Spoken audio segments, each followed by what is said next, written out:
কথায় বলে হাতি যখন কাদায় পড়ে চামচিকিতেও লাথি মারে। কলকাতা পুরসভার অভিষেকের নামে ১৭টি সম্পত্তি নিয়ে নোটিশ পাঠানোকে কেন্দ্র করে এক প্রকার ঝড় উঠেছে তৃণমূল দলের অন্দরে। সূত্রের খবর, প্রাক্তন মুখ্যমন্ত্রী মমতা ব্যানার্জি আজ বৈঠকে বলেছেন যে কলকাতা পুরসভা তৃণমূলের দখলে থাকা সত্ত্বেও কিভাবে নোটিশ পাঠানো হলো, অথচ মেয়র ফিরহাদ হাকিম তাকে জানালেন না কেন একবারও। এদিকে নোটিশ সম্পর্কে কিছুই নাকি জানেন না এমনই দাবি রেখেছেন ফিরহাদ হাকিম। সেজন্যই বৈঠকে দুজনের মধ্যে এক প্রকার কথা কাটাকাটি হয়ে যায়। আর এদিকে বেজায় চটেছেন মমতা ব্যানার্জি।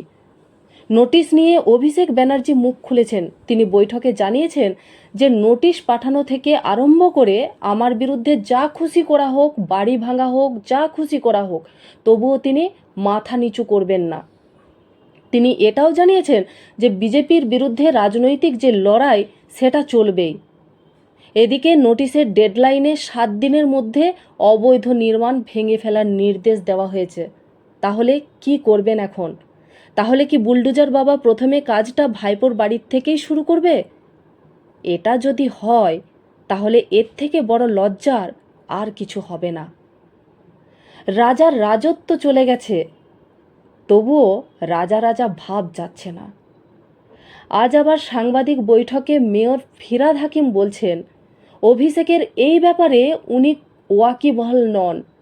কোন নোটিশে কি সেকশন এটা আমাদের পলিসি মেটার নয়, আমার কিছু জানা নেই। মানে সরাসরিভাবে এক প্রকার দায় এড়ানোর চেষ্টা করলেন ফিরহাদ হাকিম। আমি কোনো ইজারা নিইনি।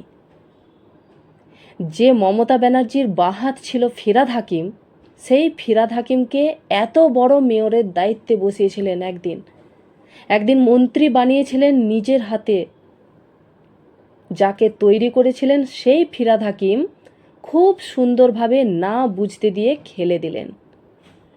তাহলে কি মমতা ব্যানার্জি এতদিন দুধ কলা দিয়ে ফিরহাদ হাকিমকে কালসাপ পুষলেন? নইলে একজন মেয়র জানবে না কোথায় কি অবৈধ নির্মাণ হচ্ছে? নাকি বেআইনি নির্মাণ করার জন্য সবার থেকে যখন টাকা খেয়েছেন, ভাইপোর থেকে টাকা খেতে পারেননি বলেই আজ 180 ডিগ্রি অ্যাঙ্গেলে ঘুরে গেলেন? কোনটা? স্পষ্টভাবে বলতে চাই যে এই ব্যাপারের সাথে আমার কোনো নলেজ নেই, আর থাকার কথাও নয়।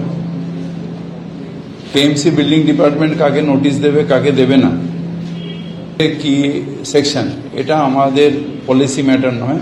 আর এটার সাথে আমার থাকা আমার এখতিয়ারের মধ্যে নেই। আর আমি এই ব্যাপারে কোনো ওয়াকিবহল নেই। এই পুরো ঘটনাটায় আমার কোনো ওয়াকিবহল নেই বা আমার কোনো জানাও নেই। মেয়রের না না এটা এটা এটা এটা আমাকে জানানো হয়নি বা এটা আমার জানানোর কথাও না।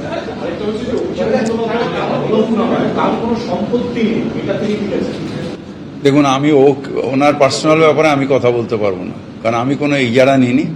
আমার কেএমসি রুলসটা বলার দরকার ছিল, আপনাদের জানিয়ে দিলাম। বড় চেয়ারম্যানেরও এখতিয়ারে নেই যে বড় বিল্ডিং ডিপার্টমেন্ট আগে নোটিশ দেবে না দেবে, এটা বড় চেয়ারম্যানের জিজ্ঞেসও করে না, আর এখতিয়ারের মধ্যে